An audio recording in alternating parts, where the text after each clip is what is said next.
What is consciousness? Where does it come from? How is self-awareness different from the soul? What makes a person a person? Does our understanding of human consciousness force us to question ideas like evolution or even the existence of God? We're going to be talking about all of that and more on today's episode of Theology on Air.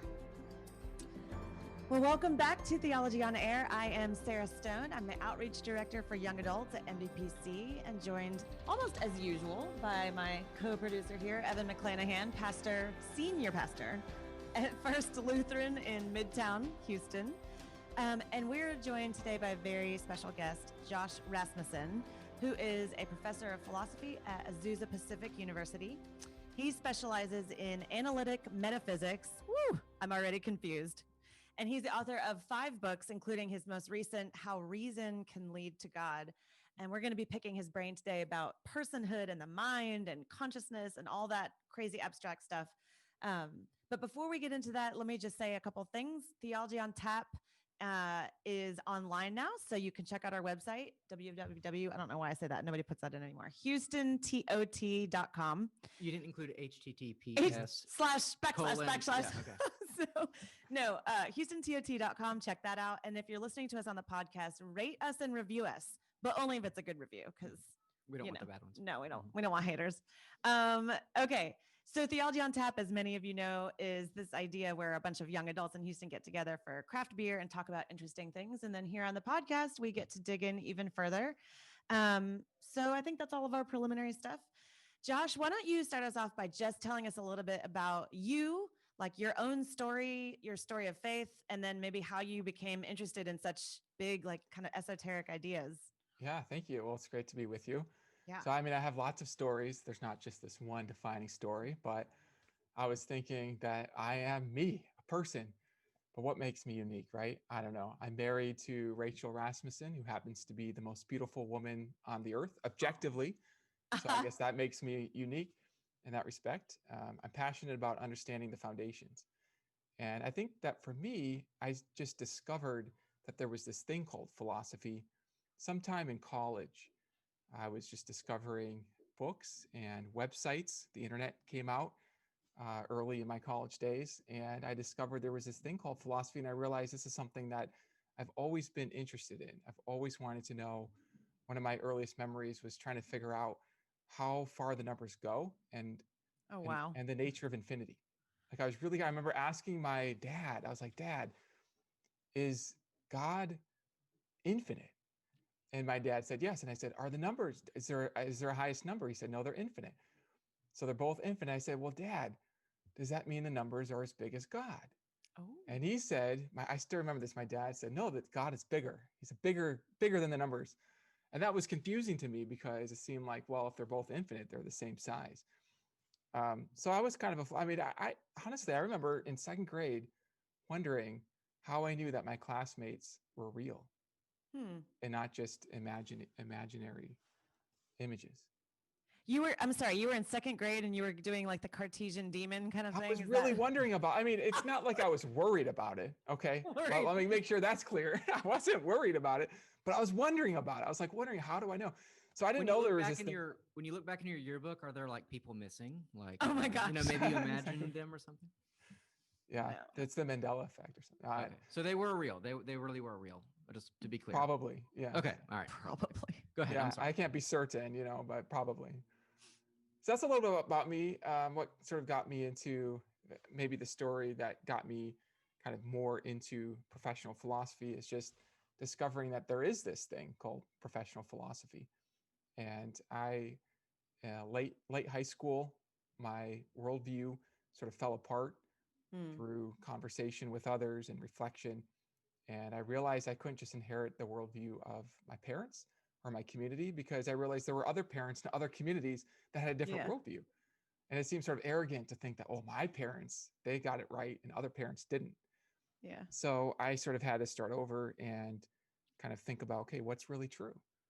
And there was really no looking back after that. Interesting.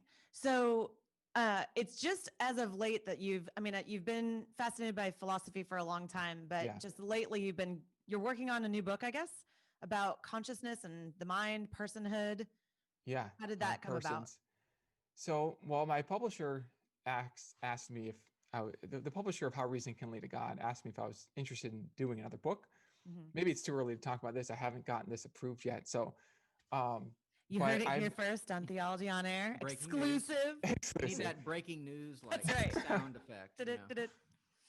Yeah. So, one of the things that I think about is the foundations. And so far, my published work has been on the foundations of existence.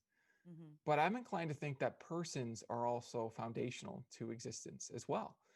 And in fact, some of my arguments in How Reason Can Lead to God they are about the fundamental personality of reality. And so personhood features prominently in reality. Persons are primary, I would argue. And I've just been thinking a lot more about what that means. And so when the publisher asked me, I said, "Oh, well, yes, I would love to work with you on this project on persons." So that's where I've Okay. been focusing my attention now. Yeah. So let's like define some terms and then we'll just jump right into all the juicy stuff. Consciousness, that word, what does it mean? I asked somebody at dinner last night what they thought it meant. This person's not a Christian. And he said, well, I think it's just self-awareness. But certainly it can't just be self-awareness, right? Like, how are you defining that word? I think self-awareness is part of consciousness. Mhm. Consciousness is one of those things that I think you know by encountering it. So it's hard to define it. It might be one of those sort of basic notions. You could think of it as whatever is experienced. So if I experience thought, that would be part of consciousness. If I experience a feeling or an intention, so philosophers of mind who are interested in consciousness will think about intentions, feelings, emotions, thoughts, all those things would be elements of consciousness insofar as it's experienced. Now, if it's not experienced, you might say it's unconscious. It's not part of Mhm. consciousness. I already have so many questions. I'm like, what about dreams? What about hallucinations? That's part of it we'll get too. to that later. Yeah. Yeah. So how then does consciousness, so it sounds like consciousness is something that everybody could be on board with, that it No. happens, that it occurs, that you No, have. not Oh, everybody. No, no, no. okay. Well, there's a saying among the philosophers, for every proposition P that some philosopher believes, there's another philosopher who's skeptical of P. Okay. For every Yeah, proposition, everyone P. right? So, Yeah. I mean, call us philosophers. Consciousness is a strange thing. I mean, it's familiar, so we might think it's not significant, but it's so significant. It's metaphysical ramifications. Its ramifications for what this world is so significant that some philosophers think that actually our world couldn't include consciousness.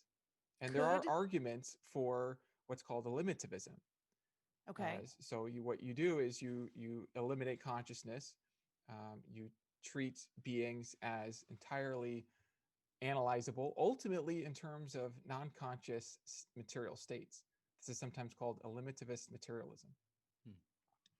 Okay. But it sounds, the way that you defined consciousness as sort of being everything that you experience, Yeah. thoughts, smells, what you see, everything you take in. And I can't understand how somebody would not think that's real, because that's not even a religious thing at that point, right? We haven't even brought God into Oh yeah, it. this has nothing to do with religion. I mean, Yeah. it's interesting that the philosophers who aren't religious at all are painting the pathway towards some very, very interesting conclusions just through thinking about consciousness and how there could be consciousness. I mean, we'll get into the sort of hard problem of how there Yeah. could be consciousness in principle. If ultimate reality is fundamentally material, how can there be this sort of conscious experience? And I have to tell you, I mean, I met a philosopher who's a logic professor, and he said he was skeptical of his existence. And I asked him, and I have a lot of respect for this position. I mean, there is a literature on eliminativist materialism. It's a sophisticated viewpoint. I have a lot of respect for the arguments for this. But I was kind of probing him, I asked him, well, don't you just sort of sense yourself through introspection? Can't you sort of see, by this sort of inner light that you are there? And he said, well, yeah, he does have the intuition, but he doesn't think that the intuition is necessarily reliable. Okay. And neuroscience shows us that intuitions can mislead us. So we think that there's like a self, but there really isn't. It's sort of an illusion. And I think his basic argument or his problem was that he didn't see how you could have fundamentally particles that give rise to this fundamentally different kind of thing, these first person selves. Mm-hmm. And so he didn't think that was how that could be possible. but he does think that reality is fundamentally particles, and so therefore there are no first-person selves. Now, I don't want to read too much into his thought, but I will say that, I mean, this is a kind of argument that you could use for eliminativism. That's interesting. Well, put that on the shelf for a minute. Yeah. Let's do this. So if consciousness is the way that you defined it, how does that differ from and how is it connected to the idea of a soul, the way that Christians think of a soul? So the term soul is loaded. I don't like to use Yeah. the term because Okay. people just mean different things by it. Yeah. There's just a question. I mean, some people, what they mean by it is some sort of immaterial, ghostly thing. But then what do you mean by that? What do you mean by material? Mm-hmm. I sort of like to think of sort of, if I'm going to define the term soul, as a substance that bears conscious capacity, where the conscious capacity is what it seems like from the first person perspective. For example, if I'm having an experience of tasting strawberry shortcake, that taste, that experience is what it seems like fundamentally from the first person perspective. It's not the same thing as a pattern of particles that might be causally correlated with that experience in your brain. So, in fact, let me just not use the term soul. So, I would just say that there's something, whatever it is, that has consciousness. And then if that consciousness is not reducible to material states, and we can talk about reduction, then that something is what you might call fundamentally non-material or soulish. Mm-hmm. Mm-hmm.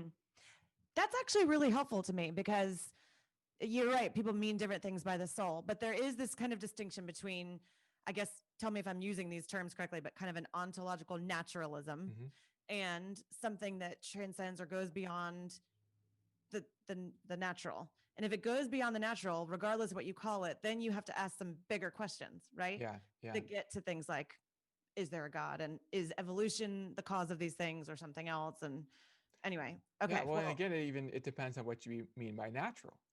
Okay. So most philosophers are not eliminativists. They don't eliminate consciousness. They think that there is consciousness. But many philosophers are also naturalists. So they would say consciousness is natural. Now, among the naturalists, there's a distinction between those who reduce consciousness to the material and those who think consciousness is fundamentally what it seems to be from the first person perspective, non-reducible to the material. How are you a naturalist, but it's not reducible to the material? So there's a kind of non-reductive physicalism. And this is under the broad umbrella of naturalism. Again, it comes down to how you define the term. So the term natural is one of those loaded terms. I would almost rather not use it, or if I'm going to use it, I'm in this Facebook group called Naturalism. And what I've discovered from that Facebook group is that a core part of Christian theology is actually consistent with a core view of naturalism according to how naturalists define it. So what I've discovered is there's a lot of talking past each other. And, sounds like politics. There's actually like a lot of overlap that people don't see because of these terms. Instead of a Facebook group called naturalism, you need like 4 Facebook groups with subsets of different kinds of naturalism so that you can actually talk to. Oh my gosh. Reductive naturalism, non-reductive naturalism. That's right. So I'm thinking about, let's say I'm doing outreach to college student and I'm not a philosopher and maybe they're in like one philosophy class or something and they don't believe in God and, something like that. What I'm thinking about is how these ideas eventually filter down to an average person, okay, of which I am one. Okay. And so like college students might believe in, like, oh, we're just like animals, we're just material thing. They might even say the word naturalism or something, but they don't know how to define that. I guess I want to know before we go further, like, why is this important? What are the ideas around consciousness that are dangerous from a Christian point of view? Because I mean, that's where I would come from. And how do they filter down? In what way would they filter down? What would that sound like if an average person got a hold of, say, Daniel Dennett's ideas? Because he's someone who rejects consciousness, right? Like, he's the only guy I know that, one of the big names or whatever that he rejects qualia. Oh, okay. Which is a certain aspect. I was about to say that. Exactly. And I've heard that word. Eric Hernandez used that word a lot. But anyway, what are the ways in which misunderstanding this idea kind of gets dangerous to an average person? And then how would we, as someone who wants to defend the existence of God or defend personhood, as we'll get into, How would we respond to that? First, I just want to say, I think philosophy takes courage, Hmm. and it takes courage to face the danger. So it is dangerous to be a philosopher. It's dangerous to go out into the wilderness of the unexplored and the uncharted. And I actually think, I mean, this might not be what you're expecting me to say. I think there's something good about facing dangerous ideas, toying with them, and not necessarily building a fence that protects us from them. At the same time, I hear what you're asking. I mean, you're asking like, what's really at stake here? Yeah. What's at stake when we're thinking about consciousness? How does the worldview? How do your worldviews divide over Mhm. this? Right. And I think that fundamentally, what consciousness points to when you're thinking about your mind and your thoughts is that it points to a reality that transcends what is explainable wholly in terms of shapes, patterns of shapes, Form. particles in motion. Mm. It points to something transcendent. I mean, even if you're talking about truth, if an atheist says, I want to get to the truth about this, Mhm. well, what is this thing truth? Is it a rock? Is it a set of particles? Can you Mhm. destroy the truth of mathematics, for example? What is the nature of truth? And I would say, well, truth is actually something that's featured in thoughts, which is featured in minds. And so it's already the concept of truth itself is already it's like a window through which you can see that there's more to the world than just shapes and patterns of shapes and matter. So, what do you say to somebody who would say that whether you're calling it consciousness or soul or even mind, that it's just an emergent property of, evolution has taken us to the point where the mind is so advanced and so wonderful that has produced this thing that we call consciousness or we call the soul. Yeah, it might be emergent, but how does it emerge? Why does it emerge? Hmm. In fact, I was Okay. actually just asking my class. This was their homework for the weekend. Was what is it about consciousness emerging from non-consciousness that may be different from wetness emerging from non-wetness? Hmm. That's like my homework question for the weekend for them. But I actually think Tell that us the correct answer, and then we will bribe your students with this podcast. Yeah. No, I'm kidding. well, I don't know if there's really a correct answer. I mean, it's a thinking question that kind of Yeah. opens up your thoughts about this. I mean, so when I think about it, and I'm still thinking about that. I mean, this already takes me to the edge of my own thinking.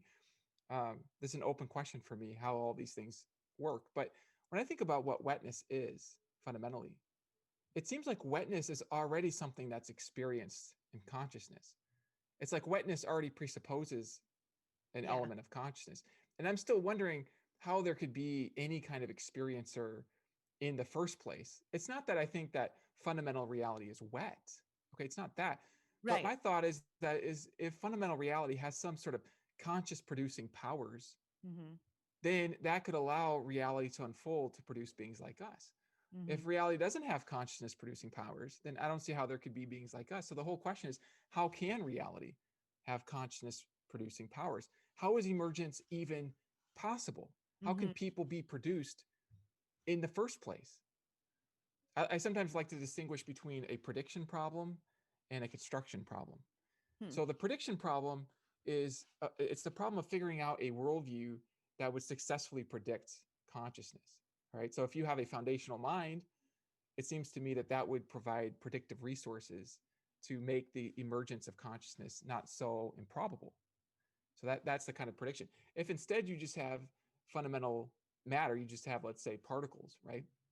That doesn't seem to predict consciousness. I mean, even if you get evolution, because people say, well, eventually over time you're going to evolution, that will lead to greater complexity through natural selection. But you could imagine an evolution of consciousless, mindless machines, Mm-hmm. right? You don't have a prediction of consciousness just from materialism without building in auxiliary hypotheses that make the proposal more complex. Um, the construction problem is an additional problem of how is it possible, even in principle, Mm-hmm. to construct consciousness out of non-consciousness. An example of this would be like, let's say that you wanted to build a sad snowman. Okay, you don't want the snowman to just look sad. You make an upside down, make it a frowny face and maybe put some tears down its eyes or whatever. You could take some kids over and say, is that snowman feeling sad? Is it really sad? And kids would know it's not. It's not. But why not? How do you know that it's not actually feeling sad by making it look or function as if it feels sad. Hmm. And I think there's a construction problem at work here. I think there's a kind of intuition that functioning as if you look sad is not sufficient for sadness. Function is not enough. It's not Hmm. enough to look sad. You have to actually be sad. And the being of sad is something else. Yeah. Yeah. Does that make No, sense? I like the illustration. I'm also wondering, you have children, right? I do. 4 children. Oh, nice. I'm one of 4. I it just made me So am think, I, by the way. I'm one of 4 as nice. well. It made me So is think, my wife. But anyway. what would it be like to be your child? Because I'm just imagining like normal households having normal conversations, and you're like, guys, what do you think of this sad snowman? No, that's not correct. You see, you have a construction problem. Anyway, let's take this back to a level that even people that maybe don't understand all of what we're talking about right now are interested in, which is I told you that we had Eric Hernandez on recently talking about the soul, and he actually said that he thinks that animals have souls. I don't know if I agree or not, but when we talk about consciousness, do you think, I mean, as the way that you first described it, experiential, self-awareness, the sort of being the natural, or the maybe not natural isn't the right word, but do you think that animals experience that? And if so, certainly not all animals, I do right? I think mean, animals obviously an are, elephant knows more than a roach, but we know more than an elephant. yeah. So there are differences, right? We have a cat. His name is Hoodie. Kids love him. I don't mind having him around, but he acts like he has emotions. Now, like I said, acting like you have emotions is not sufficient for having emotions, but it can give you evidence that the thing has emotion. It's not metaphysically or ontologically sufficient to make emotion, but it can be a clue that the thing has emotion. So I do think that our cat is capable of experience. Now, does that mean that it has a soul? Well, again, it depends on what you mean by soul. Yeah. If what you mean is a bearer or a substance or a something, let's say, that's capable of experience, then it would at least have a soul in that sense. When I first started taking courses in the philosophy of mind, J.P. Moreland, he was the first one to introduce me to the idea that animals have souls. But he said they have souls, but they may not have permanent souls. So there's that distinction. Well, it seems like even if an animal, like a dog, comes up to you when you're sad and kind of puts his head on your knee, and you think, oh, but there's a conditioned response there, right? Like that there's something conditional that's happening there, whether or not he's thinking to himself, this poor fellow is sad.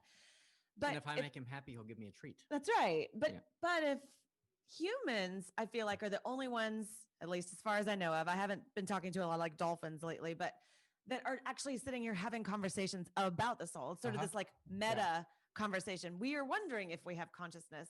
I don't know. Again, we don't speak the same language, but I just don't see animals doing that. So it seems like there's something special and unique. Yeah, I was gonna say you want to know that we're special. That there's something. Yes, that we tell me have, I'm special, Josh. But maybe the animals can be special too. We don't have to be exclusively special. But yeah, no, I'm right with you. That's a nice distinction there about our ability to reflect on our consciousness. It seems like we have a capacity to think about our thinking. This is where we get language. We can write down our thoughts precisely because we can think about our thoughts. And it's unclear that non-human animals are capable of that. Maybe after more evolution, they could get there or something. That's how we got there. Some people think that. Yeah. Right. I'm just kind of playing with you here, but depends on how we define our terms. Yeah. And I think that's really what's at stake here. And so I would argue that, yeah, we do have these capacities like for language and for reflection on our reflection, feeling. We can have thoughts about our feelings. And this does seem to be pretty significant. Makes us special. I think you're already special if you can have consciousness. Like having consciousness is already a category that sets you apart from rocks and leaves blowing in the wind. And I don't know. I mean, I don't have this all figured out, but like, I'm not sure if the jump from being able to think about your thoughts, or the jump from not being able to think about your thoughts, but having thoughts, to being able to think about your thoughts, if that jump is more significant than the jump from being a pile of leaves to having conscious capacity. Yeah. I wonder if that first jump is really like the most significant jump.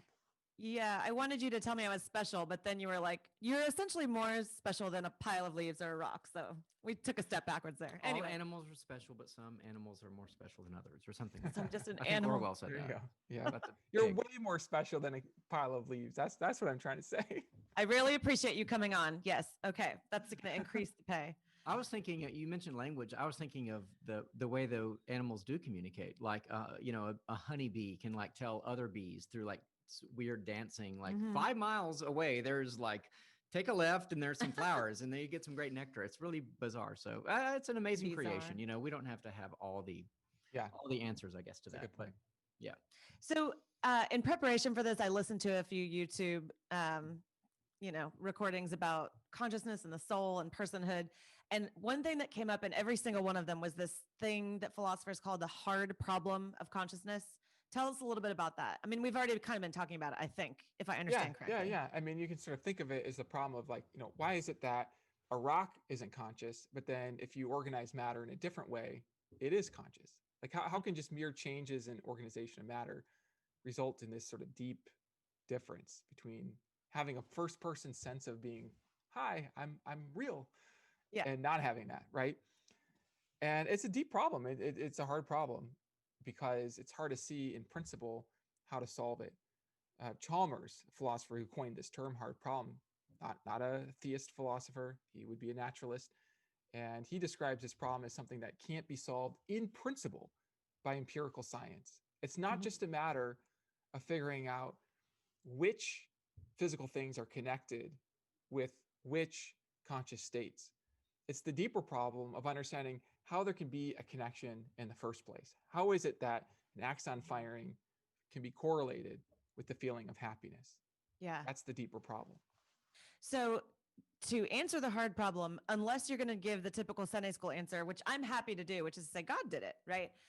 If you're not going to do that, you mentioned in some of our emails, there are several kind of common responses to this. Yeah. And we've already talked about this eliminativism. That's right. Mercy, that's a hard word to say. Eliminate the problem. Yep. We talked a little bit about emergence or emergent properties, but there are a couple others. You have one on, I'm going to try to say this one too. Proto-panpsychism. What is that? Okay, so this is under the broad umbrella of some consciousness or something like consciousness is foundational to reality, sort of built into the foundational fabric of reality. And so some philosophers have, Chalmers himself has developed this sort of proto-panpsychist view to account for how there could be consciousness like us, that the consciousness we have. To start with the kind of proto or conscious-like properties, maybe sort of a proto sense of feeling happy, a proto sense of feeling curious. These are embedded into the sort of smallest things. And then through time and chance, those things come together and form complex organisms that have these experiences. Not to give the 4-year-old answer here, or question.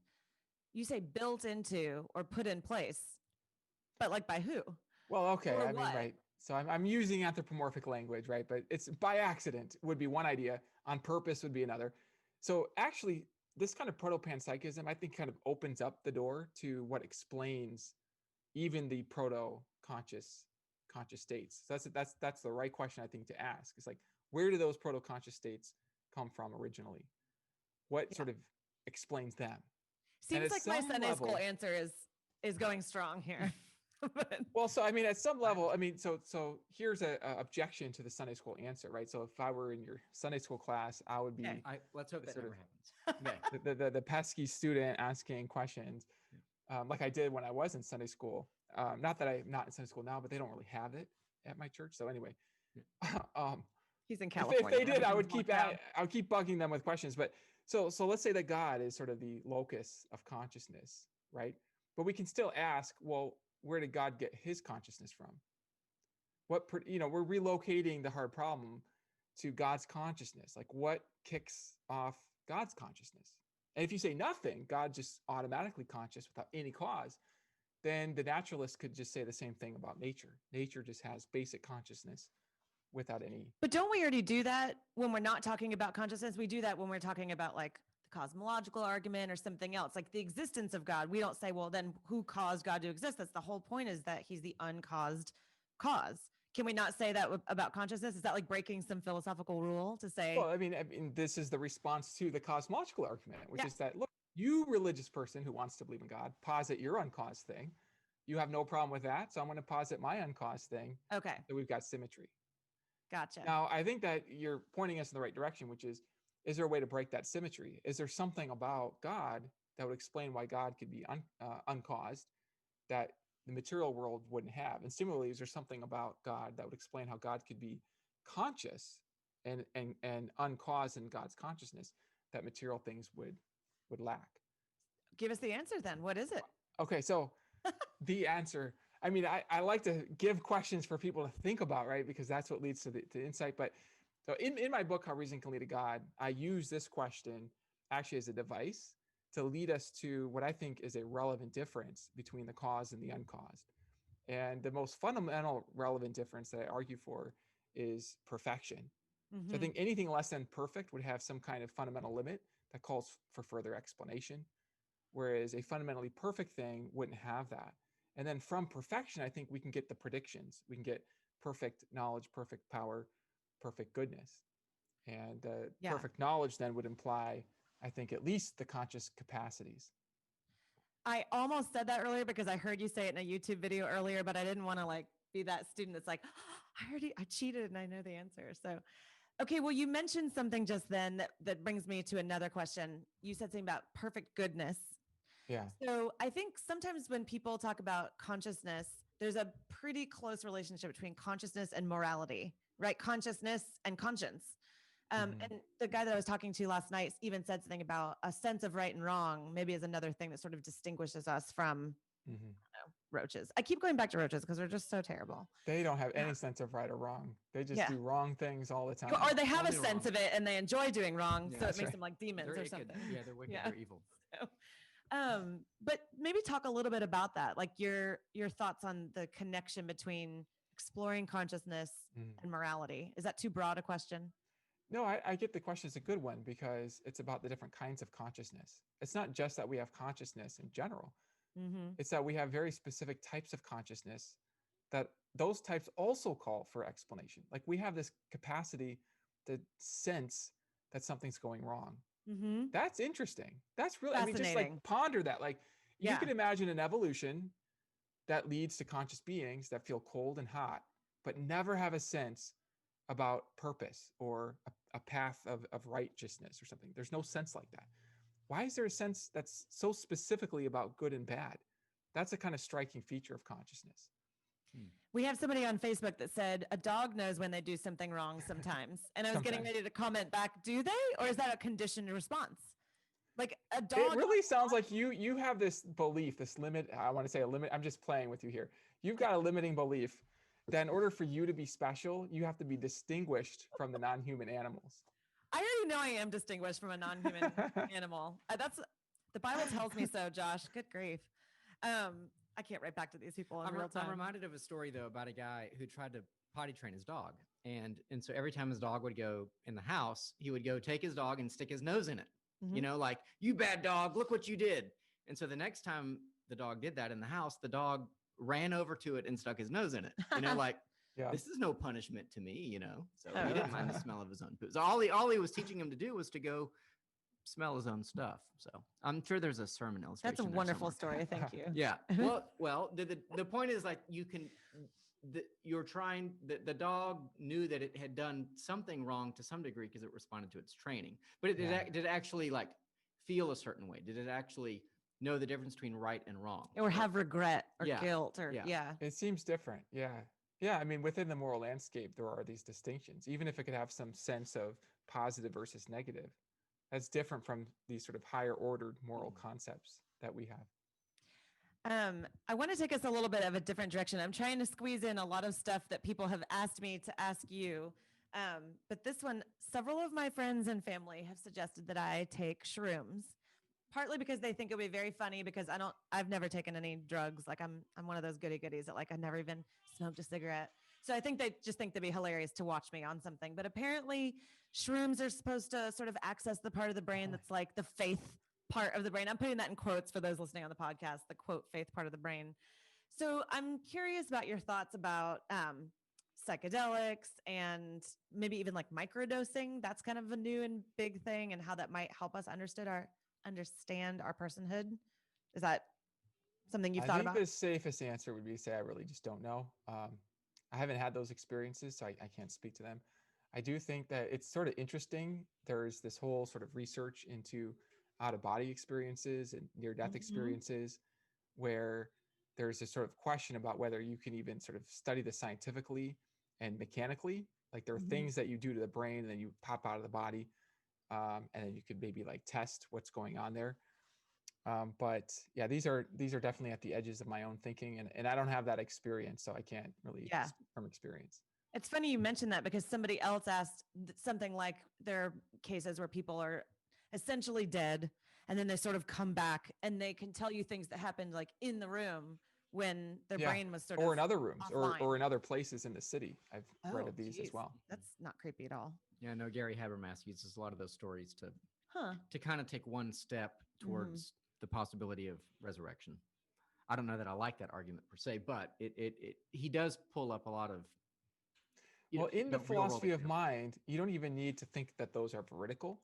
As long as those are even possible, you can then build an argument for the distinction between you and your body. The reason for that is because it's not possible for a body B to not be that same body B. Mm. But so if it's possible for me to be distinct from my body, that's enough for me there to be something true of me that's not true of my body, namely Ah, possible distinction from. Mm. gotcha. If that makes sense. Hmm. Yeah. So if I were to take psychedelic drugs and have an experience, would it be a real experience, right? So Hmm. like if I hallucinate, if I see roaches Let's hope crawling that on my doesn't. arm, Oh gosh. because I took too much methamphetamine for too long, is that real So or what do you not? mean by real? Okay. Yes. We we have to get better questions for when we have Yeah. philosophers on. Well, I mean, um, I guess again, I always think about talking to someone where this is going to filter down in a very basic Yeah, way or something, that's good. It's important. and so I guess for me, if I'm defending Christianity, I'm defending true historical events that can be Hmm. in some way defended, verified, that sort of thing. Um, but if they came back and were to say, well, people hallucinate all the time, and maybe they hallucinated Jesus resurrection appearances or something like that. So I'm just trying to figure out, I guess. I mean, can we operate with different definitions of reality or? Hmm. I think I see where you're going here. So when we're talking about near-death experiences, there's a question about whether the experience actually matches something outside of them or whether it's sort of generated just from within them. And if it's Mhm. generated from within them, it might be kind of like a hallucination. And so that's kind of maybe an open question for you in terms of how much evidence those experiences would have. Um, but I would like to point to something that's even more basic and more clear, which is that even if the hallucination doesn't match an external reality, it's still true that you're having an experience. Mhm. Okay. And this is one of those things I just need to emphasize this because sometimes we mistake the familiar for the insignificant. We Hmm. experience something, it's so familiar, like the existence of other people or just love or our own thoughts. Just And so we don't realize just how profoundly significant it is that these elements are part of reality at all. I mean, if you just go back and you just think, how can there be a reality with something in it? That's already a bizarre question. But then if it's going to be filled with something, how would it be filled and why would it be filled specifically with people who can have experiences? And let me just tag one more thing to this, because I think you can actually show, I think you can demonstrate that you are more than just matter just by being aware of your own experiences, whether it's a hallucination or not. And the argument for this would be that there's something true of your experience that's not true of material states in your brain. Namely, you have direct access to it. You have direct access to what you're thinking and what you're feeling. You don't have direct access to what your brain is doing. So Mhm. even while there's a correlation between material states and feeling states, just like there's a correlation between piano keys playing and music coming from the piano keys, there's not a reduction there. An Mhm. example I like to give is a coin with a head side and a tail side. You spin the tail side and the head side spins with it. But that doesn't mean the tail side is the head side. Mm. In fact, you can show that they're different in the same way that I just argued that your mind is not material. You are aware of the heads without being aware of the tails. That's possible. So there's something true of the heads, it's not true of the tails. Namely, it can be an object of your awareness while you're not aware of the other. And in the same way, I would say with consciousness, it's even more severe because you can't even be directly aware of your brain. You can be aware of the heads or the tails, at least indirectly, but you can't be directly aware of your brain. You're only aware of your brain through your experience. Only your experience is an object of direct awareness. Yeah, And you're that's not like, oh, that was my 400th dendrite that just fired. That's it. Yeah. Yeah, that's exactly it. Yeah. And I think the that's answer profound. here is that Evan and I need to take shrooms and record a podcast, maybe right after the election. That'd be a doozy. Or peyote. Would that work? Isn't that what it's called? That's Peyote? like old school peyote. okay. Now it's Okay. like ayahuasca or something. I know we're getting towards the end, and it's okay. I hope if we go a little past, because I'm just itching to add one more thing here. Yeah. I'm itching to add like 3 more things. What were you going to say? Yeah. So when we're talking about hallucinations, sometimes people say, well, that's not real. Okay. Well, it's not real in the sense that it corresponds, let's say, with an outer reality. But here's evidence that there is a reality that you're aware of, even when you're having a hallucination or when you're having a dream. Okay.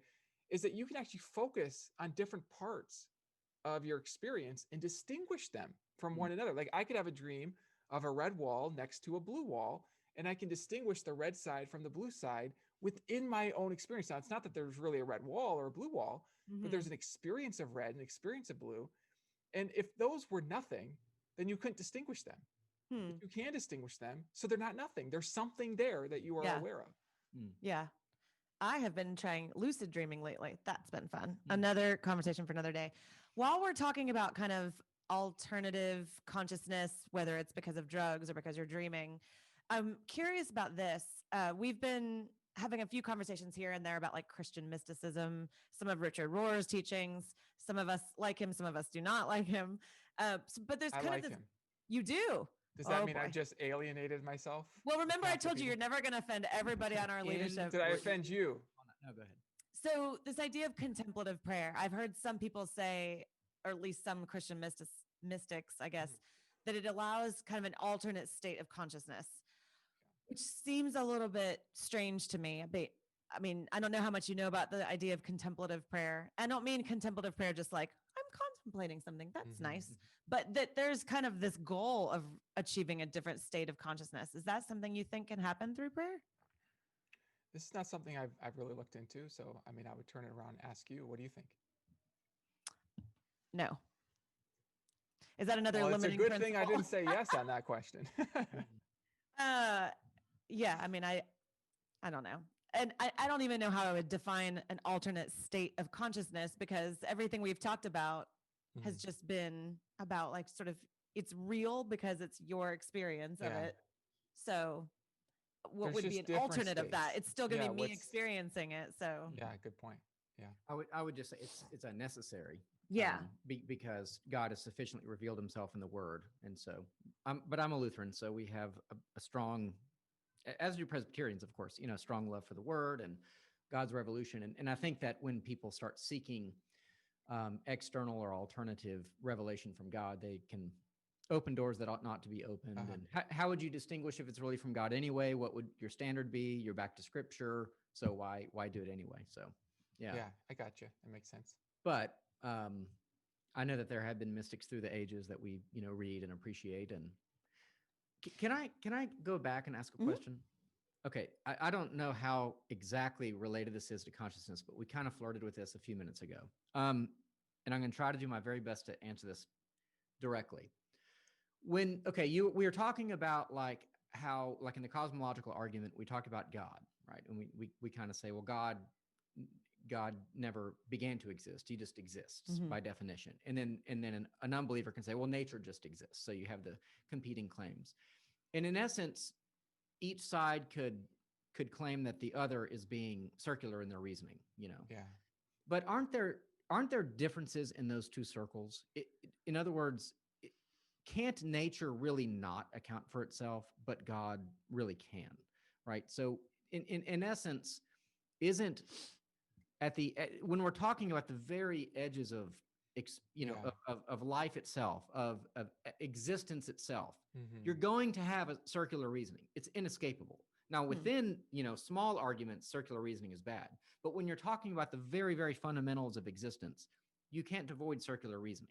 Like you have to get to a point where you just say, well, it just is. And either God just is or nature just is. But Mhm. isn't the problem with saying nature just is? I'm leading the witness. Tell me where I'm wrong. But I mean, this would be my argument for the existence of God. It's like you can't argue that nature must exist, but God, you can say that God must exist. And and maybe that ties in with consciousness in the sense that um, to know that you exist or to Mhm. experience consciousness as a kind of brute fact or a strong intuition or something to that effect. Mhm. Um, you can't really explain it at the end of the day, but you know it so strongly that you can Mhm. defend it on those grounds. I don't know. Yeah, there's a lot there because I want to distinguish between the sort of foundations of knowledge. You talked about circular reasoning. That makes me think of knowledge versus foundations of existence.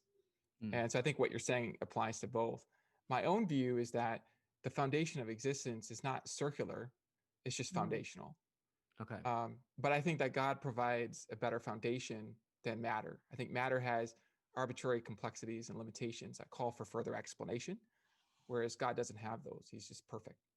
So I think there's a relevant difference there.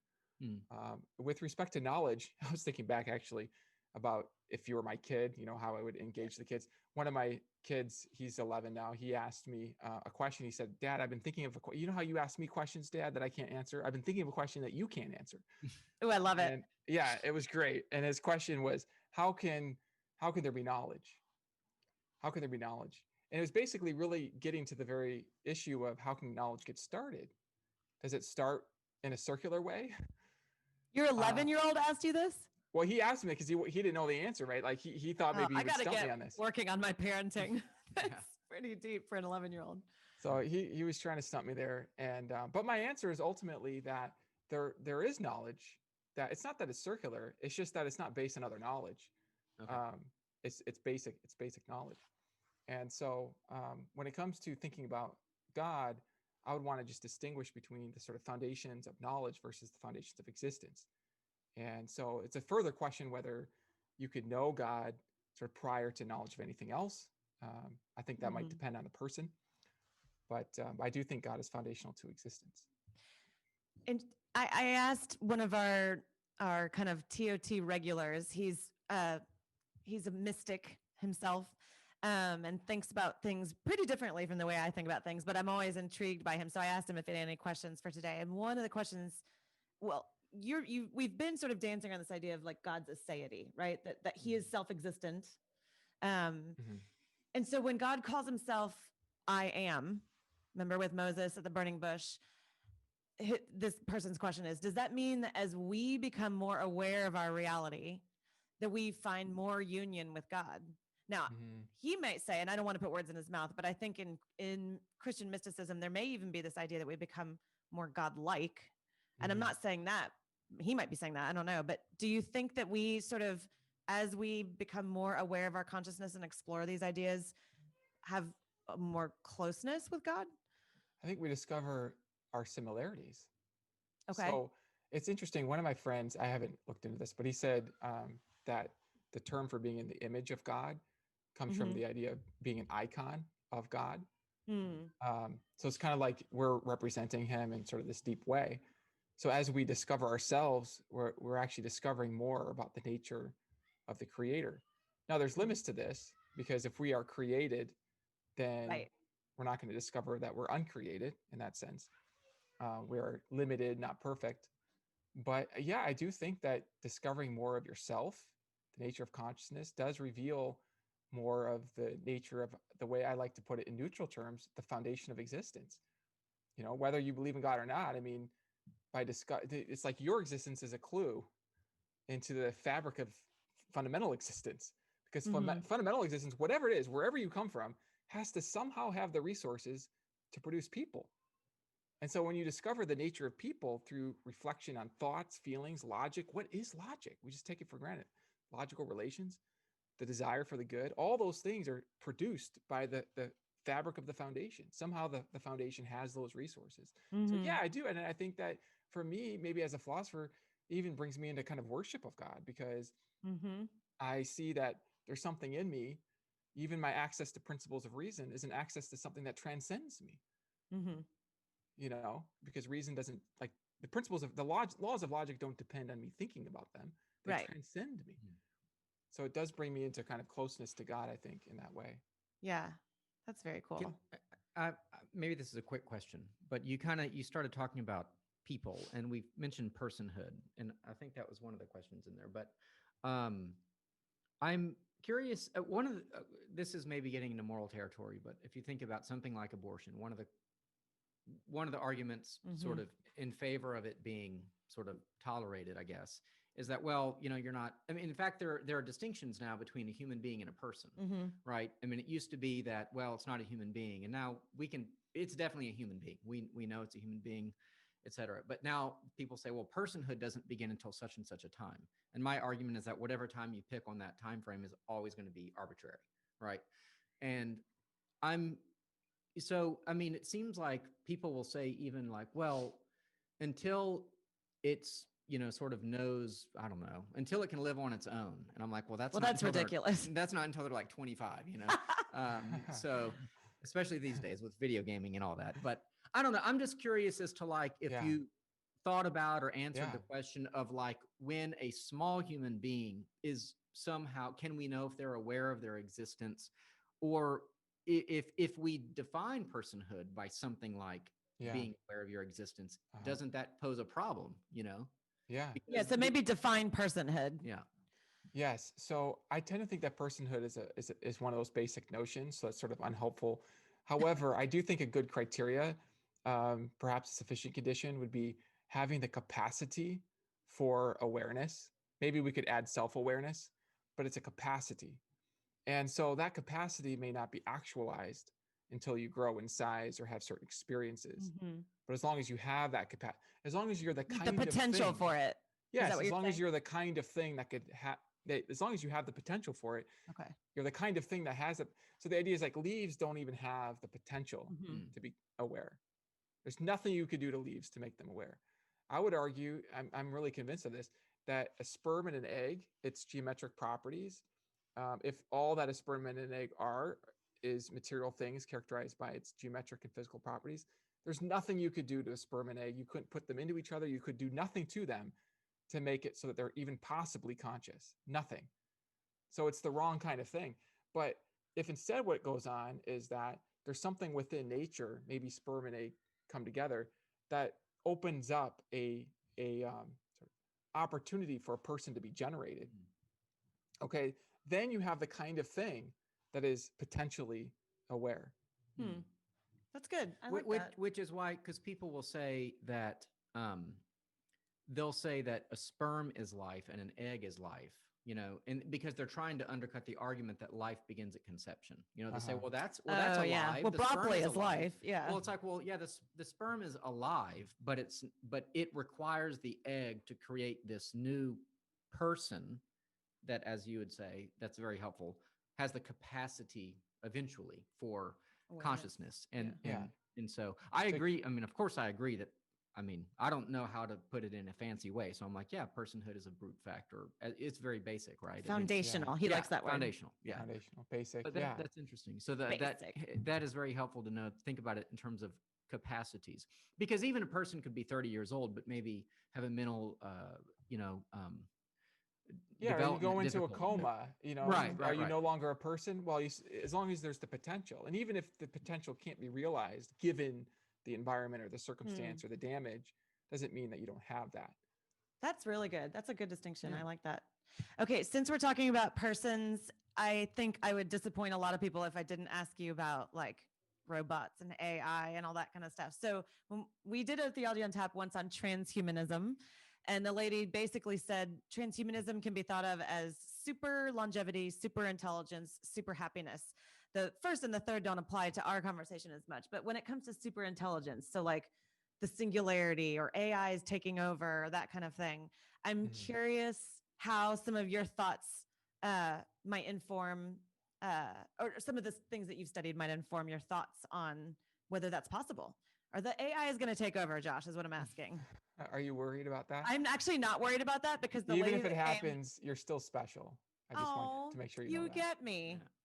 But then my desire to be special is a limiting basic principle. to Anyway. limiting belief. No, just teasing.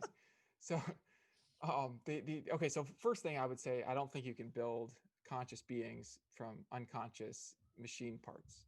I don't think Mhm. that's possible. But Well, once you kind of gets have, at what you were just talking about with potential.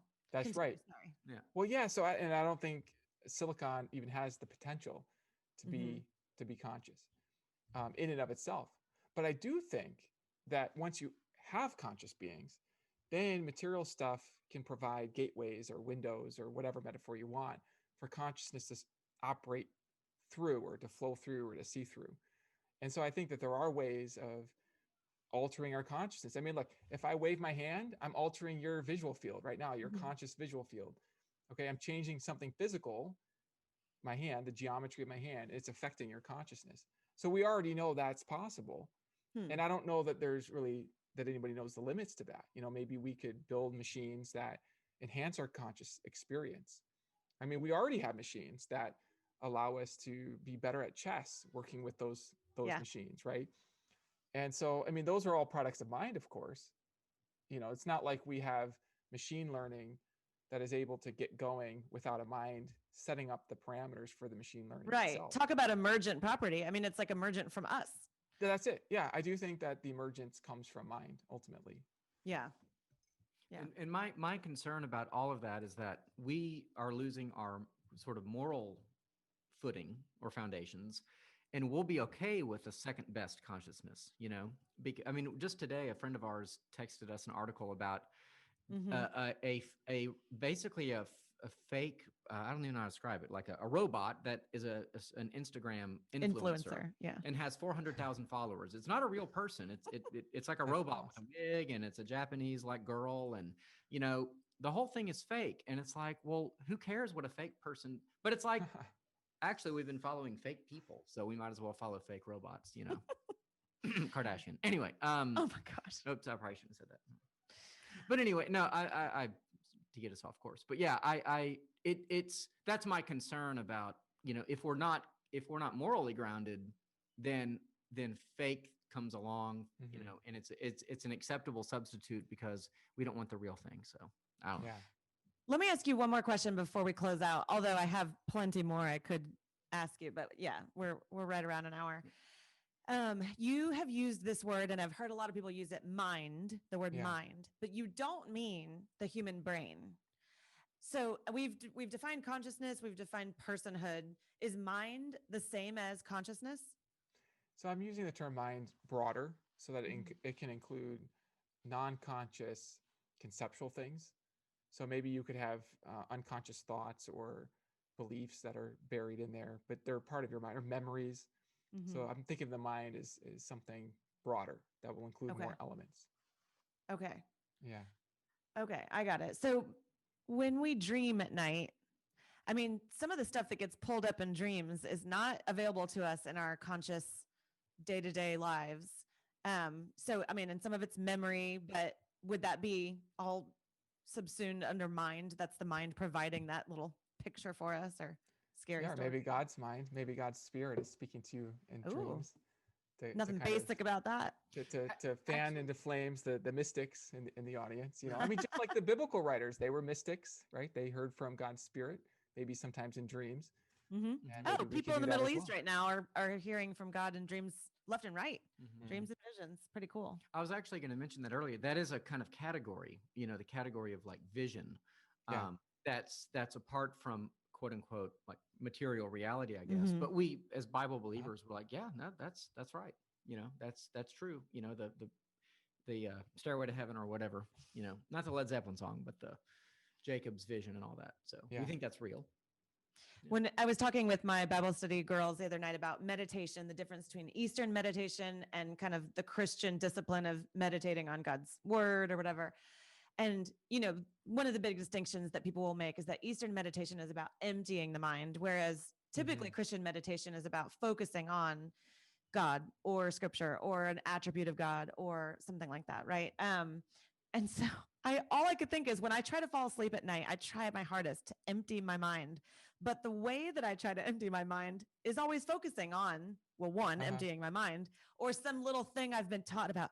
Okay, it's an ocean and the thoughts are passing by like waves. Okay, well, that's a thought. Okay, so that's not empty. Okay, I'll just focus picture on your third eye. Yeah, well, that's still a focal point, or like blackness, or there is no way to think nothing, right? Unless maybe you're in a coma. I wouldn't know because then I wasn't thinking. Oh, goodness. Well, I've confused myself and probably people in the audience, but any sort of final thoughts as we go out, or something you really hoped we would ask you about, or you wanted to say that you didn't get a chance to say? No, your questions were really great. I think the final thought that I would have, it kind of goes along the lines of kind of what you were talking about, like what makes us special. And I don't know how I can like just say this, but like the more that I live, the more that I'm convinced that people are more special. I don't want this to sound cheesy, but maybe it has to. It's like people are so profoundly more special than they realize. When you see a baby, it's small. You don't know all of its capacities. You don't know that it's going to grow up and become a being that could create laws, that could create books. I mean, you kind of do know that from other experiences, but you don't know that just from looking at the size of its body. And I think in the same way, we don't know all the treasures that are in us. We know some of them, but there's more. And I think that we'll be spending all of eternity discovering more and more of the treasures that God has put deep into us. And that sense that you have when somebody insults you, of feeling hurt, I think is the sense of your own worth. And I think that's why one of the greatest things that we can do for each other is to build each other up and be a mirror for their worth. And I love that. And to understand that the reason we feel injured is because we are so valuable. Yeah. No, that's a really good word to end on. I didn't think it was cheesy at all. But then again, I was asking you from the beginning to tell me I was special, apparently. So, well, if listeners want to hear more from you, where is the best place for them to find you? Do you have like a YouTube channel or? I do have Worldview Design, YouTube. Also, probably the best thing is just go to my website, Joshua L. Rasmussen, or just type my name onto Google, and you'll get all these free resources of things that I've published on these topics. And it's actually cool website. Like sometimes you go to a website and it's like, okay, they made my this. My wife designed it. Yeah, it's pretty cool. Oh, cool. So she's beautiful and smart.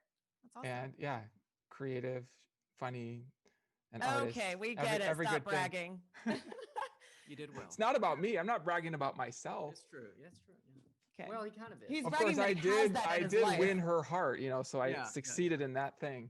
There we go. Well, we got a lot of single listeners out there that are like, oh, I don't have that. So anyway, maybe they're feeling jealous. Well, for us, again, just want to encourage people to check out the website, HoustonTOT.com. And on the podcast, whatever platform you use, rate us, review us, subscribe, do all the things you're supposed to do. On YouTube, they always say, like, click this bell, click subscribe. Just do all the things. Show us some love. Show us that you think we're special too. And until we see you again, we encourage you, as always, to question freely, think deeply, and disagree as needed.